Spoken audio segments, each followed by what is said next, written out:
Bu gece dudaklarımdan dökülen her kelimede sen varsın. Ve yine sen varsın yarım kalan sevdamın eksik taraflarında. Bomboş ve sessiz kaldırımlarda yürürken seni haykırıyorum sensizliğin inadına.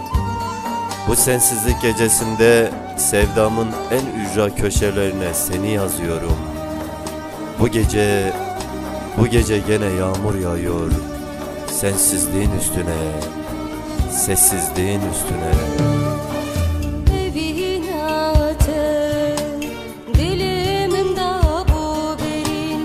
Evçen sare şandık şine evinate dilimin da bu berin evçen sare şandık şine ve dilimin tümbe kulübe halas buna tenebine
Eziketime bir ektari kuru deriş reşu sayi eziketime